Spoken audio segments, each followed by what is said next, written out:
Alright, kita masuk kepada kekongruenan, pembesaran dan gabungan transformasi bab tingkatan 5 ni ya. Okey, soalan nombor 1. Azizul membahagikan tanahnya yang berbentuk segi 4 tepat kepada dua bahagian yang kongruen. Okey, kongruen maksudnya yang samalah. Seperti yang ditunjukkan dalam rancangan di bawah. Bila kongruen maksudnya dia membahagikan kepada dua bahagian yang sama. Jadi cari perimeter. Perimeter bagi setiap bahagian tanah. Maksudnya dia nak mana-mana lah. Mana-mana pun sama je ni. Okay. Perimeter yang itu dia mau. Jadi kita tahu ini 30. Kalau ada sini 30, sini pun samalah 30. Sebab dia ialah apa tu tadi tu? Congruent. Okay.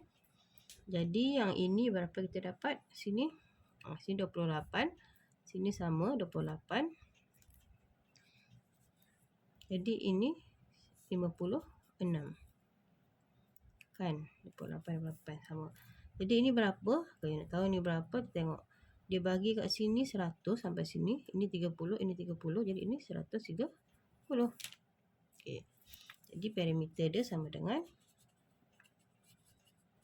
130 tambah 56 tambah 30 tambah 28 tambah 100 tambah 28. Sudah dapat 572 meter.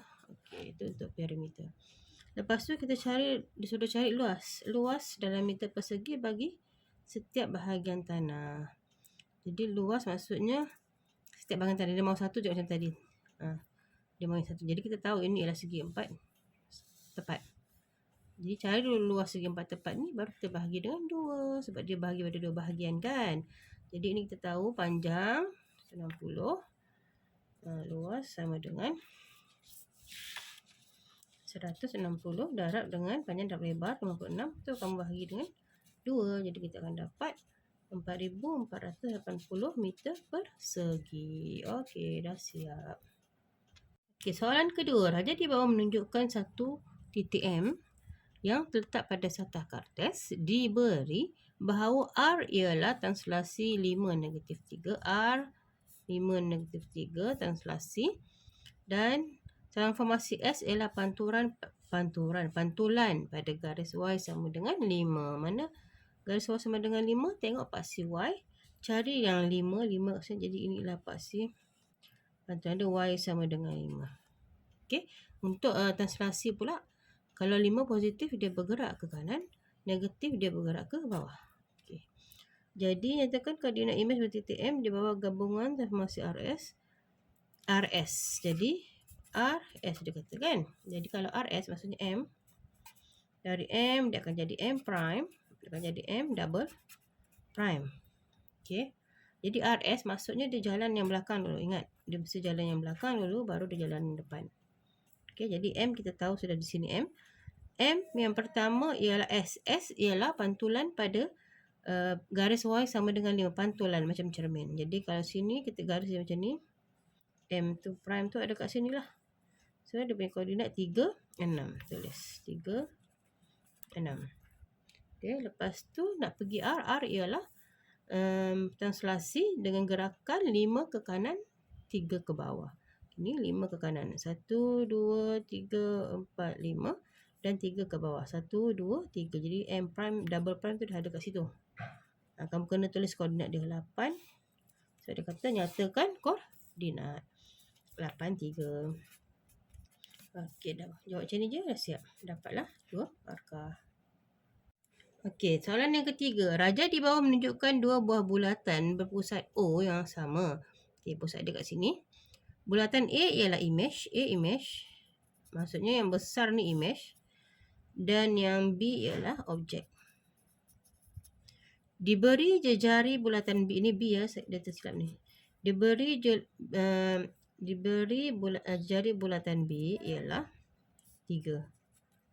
Okey, jadi dia bagi.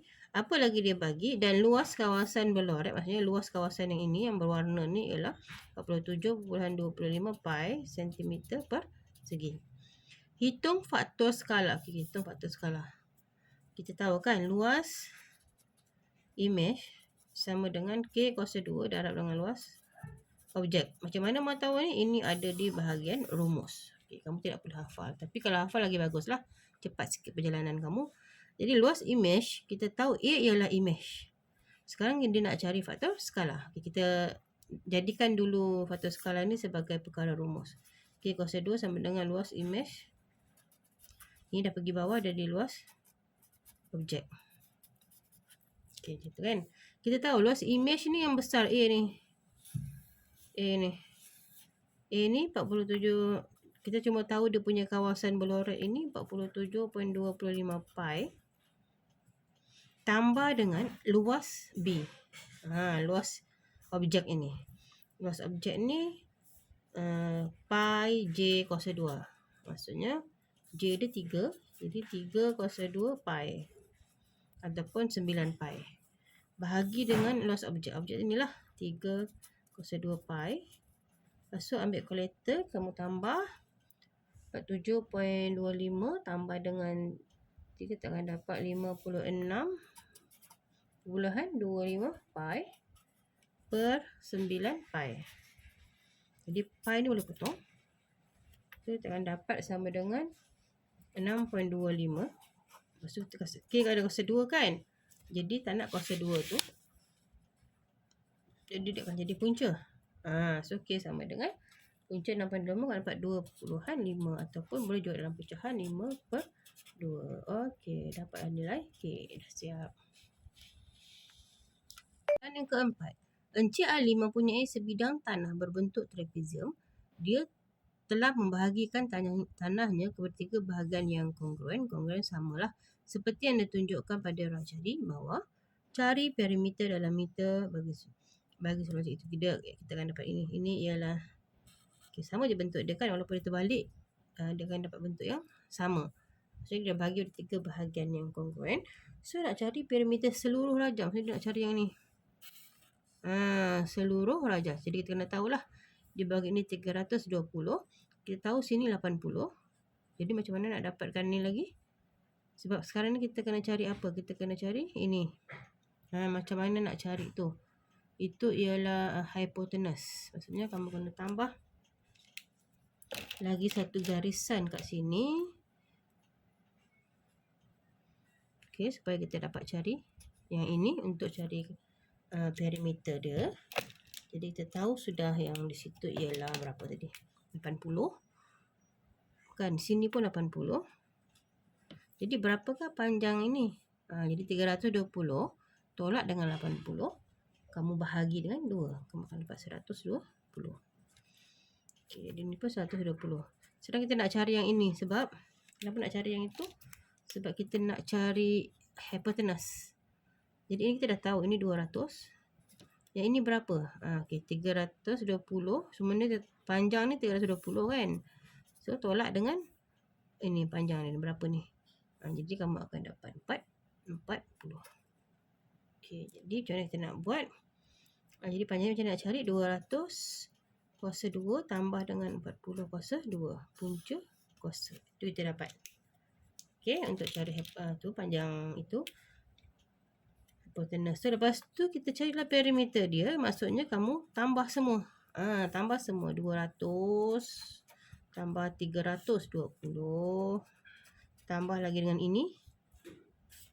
200 kuasa 2 tambah 40 kuasa 2. Okey. Lepas tu kamu tambah lagi dengan 80. 120 tambah 80. Jadi ambil kalkulator dan kamu kira kamu akan dapat 1003.96 meter. Itu untuk cari perimeter. Kedua, dia nak suruh cari luas. Luas bagi setiap tanah itu. Okey, luas kita kena, dia kata bagi setiap bahagian. Satu bahagian lah maksudnya. Satu bahagian itu berapa luas dia. Kita ambil lah yang ni. Sama je kan. Okey. Ini ialah trapezium. Trapezium maksudnya kamu kena tahu rumus lah. Ini pun rumus diberi juga. Jadi luas 1/2 darab dengan hasil tambah 2 sisi selari. Ini trapezium. Ini ialah 2 sisi selari. Kan. Jadi hasil tambah ini 120 tambah dengan 80. Darab dengan tinggi. Berapa tinggi dia? 200. Jadi kamu ambil kalkulator, kamu kira kamu akan dapat 1000 meter persegi. Okey, dah siap. Dan yang kelima, raja di bawah menunjukkan N ialah imej bagi M. N ialah imej, maksudnya M ialah objek di bawah satu pembesaran. Okey, perihalkan pembesaran itu. Dia dah betul itu pembesaran. Kalau pembesaran kamu mesti bagi tahu faktor skala. Berapa faktor skala dia? Faktor skala macam mana nak cari? Panjang imej bahagi dengan panjang objek. Jadi kita dapat 4/2. So 2 lah faktor skala dia. Faktor skala dan berpusat di di mana nak cari pusat dia? Sambungkanlah garisan titik ke titik yang kamu sambung. Sambung. Okey, kita jumpa. Ini kawan dia kan sambung. Ini kawan dia sambung. Kita akan jumpa ni. Kita akan jumpa apa yang persilangan dia tu. Itulah dia punya pusat.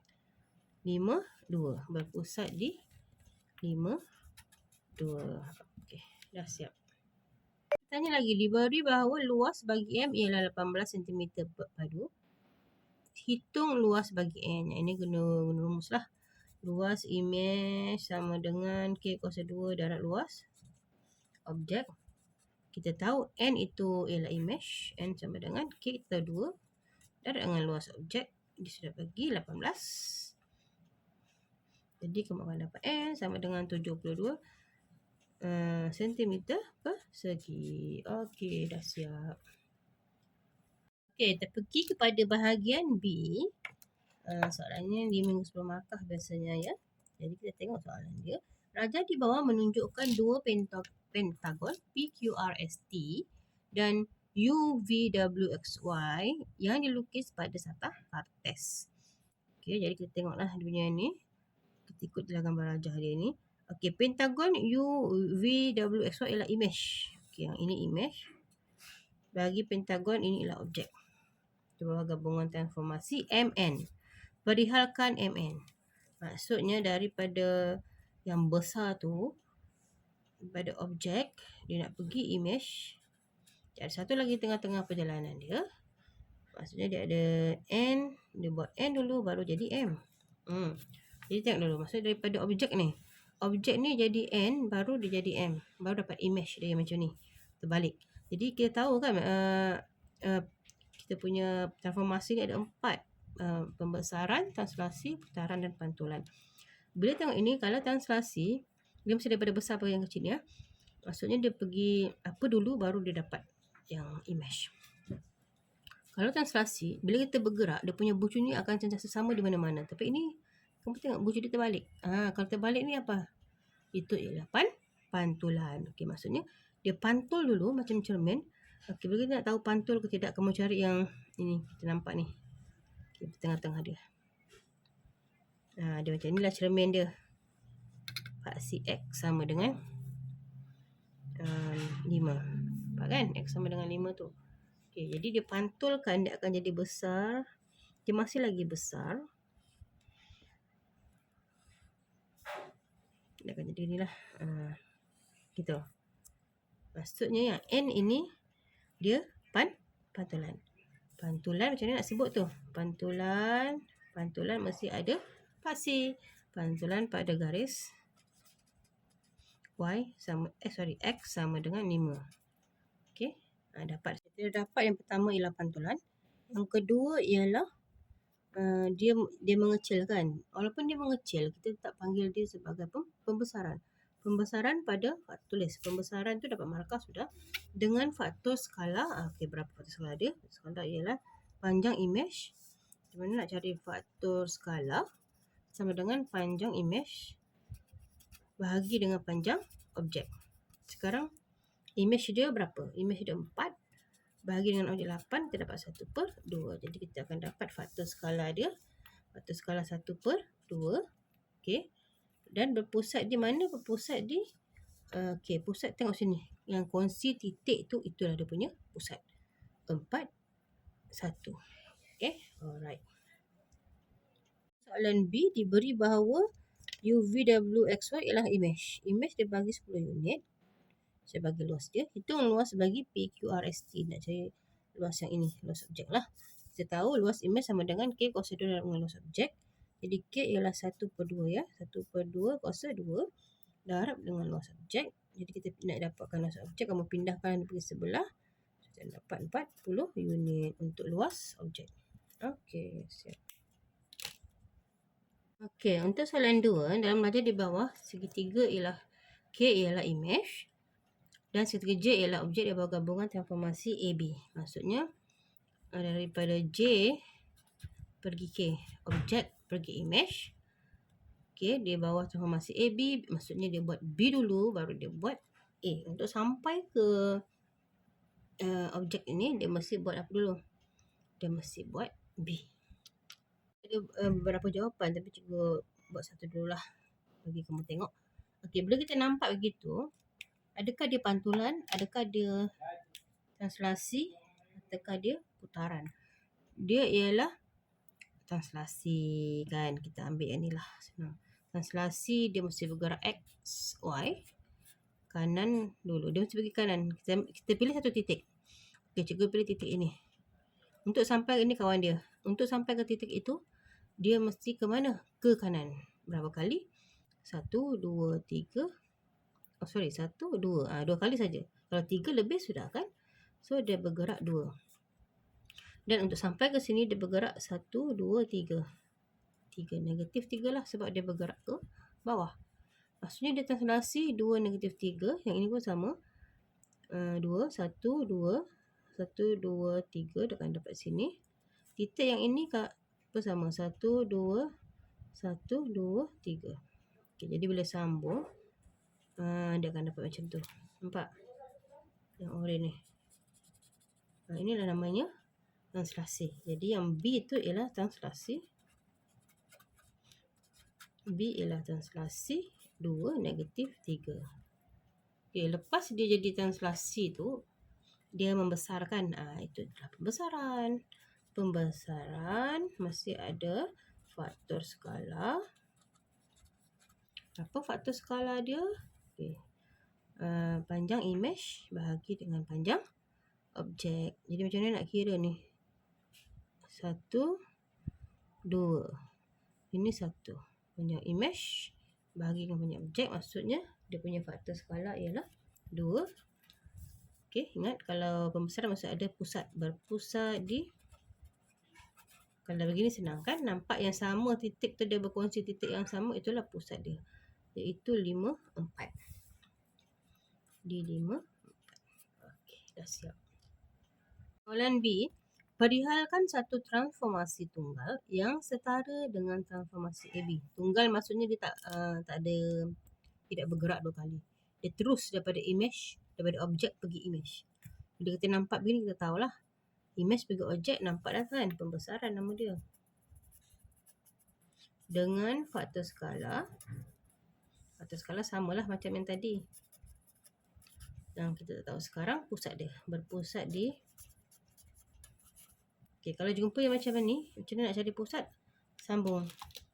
Sambungkan bucu yang kawan dia. Ini buat kawan dia kan. Sambung. Ini pun sambung. Okey, mana dia jumpa kat mana? Jumpa kat sini. 1, 10. Berpusat di 1, 10. Okey, itu untuk soalan B. Okey, soalan C pula dia kata, diberi bahawa luas segitiga K ialah 10 unit. Kita tahu K ialah imej.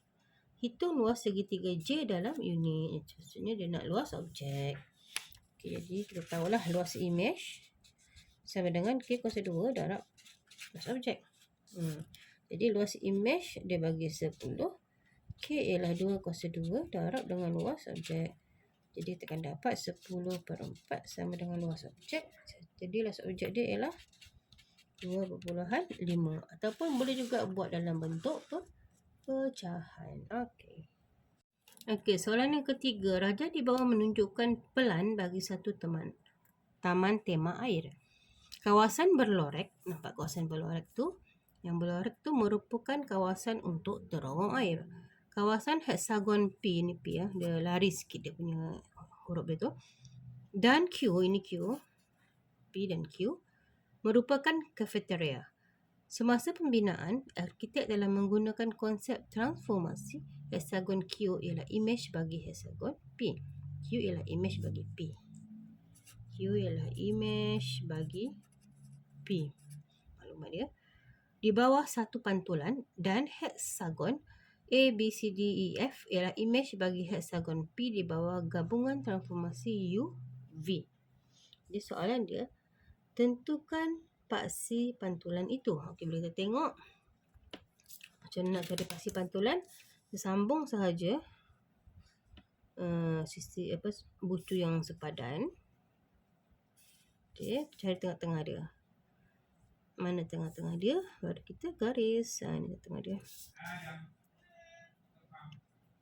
Dapatlah ni paksi pantulan ni. Okey. Ini paksi pantulan dia. Tapi macam mana nak mention, maksudnya nak takrifkan paksi pantulan ini. Jadi kita tahu dia nak paksi pantulan. Kita kena cari kecerunan dulu. Okey, ingat macam nak cari kecerunan. Kecerunan M sama dengan negatif pintasan Y bahagi dengan pintasan X. So kecerunan dia kita dapat negatif pintasan Y dia 2. Pintasan X dia pun 2. Maksudnya 2 lah. Dan dia sini ini pintasan Y, ini pintasan X. So dapat M sama dengan negatif 1. Jadi kita dapat lagi, cari lagi pintasan C. Pintasan Y iaitu C. C sama dengan 2. Sini pintasan Y 2. So dapatlah Y sama dengan negatif X tambah 2. Okay, ini dia punya paksi pantulan. Ini sama macam garis lurus. Digabung dengan garis lurus. Dapatlah paksi pantulan dia. Nanti pula dia kata perihalkan transformasi U. Dia kata yang besar ni ialah imej bagi Q. Bagi heksagon P di bawah transformasi U maksudnya dia kita sudah pantulan mula-mula kan. Lepas tu dia buat apa? Pembesaran lah. Okey. So jawapan dia tulis pembesaran. Pembesaran mesti ada faktor skala. Dengan faktor skala panjang imej bahagi panjang objek. Panjang imej ialah imej dia ialah apa? Mana imej dia tadi? 4 bahagi dengan 2, jadi faktor skala 2 berpusat di macam ni. Mana pusat dia? Tak ada yang dia kongsi titik kan. Jadi kamu sambung je ni. Cari kawan dia. Mana kawan dia? Ni kawan dia ini kan. Kamu sambung. Guna membaris bagi nampak tepat lah. Ini kawan dia ni. Kamu sambung. So kita dapat sini. Iaitu negatif 4, negatif 3. Negatif 4, negatif 3. Okey, dah siap untuk soalan B. Terus pergi soalan C. Diberi bahawa luas kafeteria P ialah 60. Maksudnya luas objek tu 60. Hitung luas dalam meter persegi bagi luas kawasan yang berlorek. Ni dia nak cari kawasan yang berlorek. Bukan dia nak cari luas imej, dia nak cari luas kawasan berlorek. Kita tahu luas imej sama dengan K kuasa 2 darab luas objek. So luas imej kita akan dapat K tadi 2 kuasa 2 darab dengan luas objek iaitu berapa luas objek dibagi 60. So kamu akan dapat luas imej sama dengan 60 240. Itu luas imej. Tapi dia nak luas kawasan berlorek. Jadi luas kawasan berlorek sama dengan luas yang besar tu, luas imej tu 240 tolak dengan luas kecil ni Q, dia sama dengan luas objek tadi kan. Tolak dengan 60. Jadi kita akan dapat 180. Okey, dah siap. Dan keempat, diberi bahawa transformasi M ialah putaran 90 darjah ikut arah jam pada pusat 4 dan transformasi N ialah pantulan pada garis X sama dengan 4. Lukis imej bagi H, okey dia bagi H objek di bawah gabungan transformasi M N. Maksudnya kena buat yang mana dulu? Kena buat yang N dulu. N ialah pantulan pada garis X sama dengan 4. Kena cari paksi X, cari mana 4. Inilah pantulan, inilah dia punya paksi X sama dengan 4. So dia dah dipantulkan. Ini cermin kan?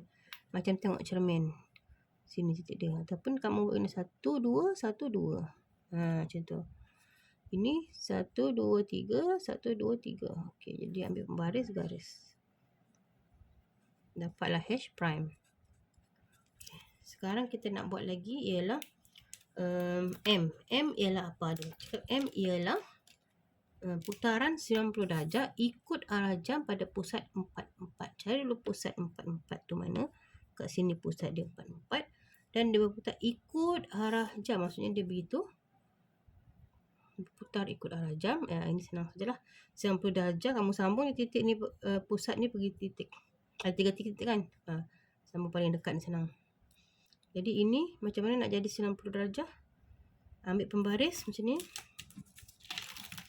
Macam ni, ambil pembaris kamu. Okey, pembaris kamu ni kan ini begini. Yang ini ni ialah 90 darjah sudah ni. Tak apa lagi kamu susah-susah. Letak di pusat tu, akan jadi macam tu. Dapatlah 90 darjah. Tu dapat 90 darjah kan.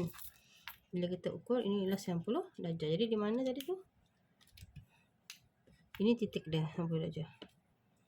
Okey, jadi ini pun sama. Buat dengan cara yang sama juga. Kamu garis. Kan? Lepas tu kamu carilah dia punya 90 darjah dia di mana. Kita buatlah.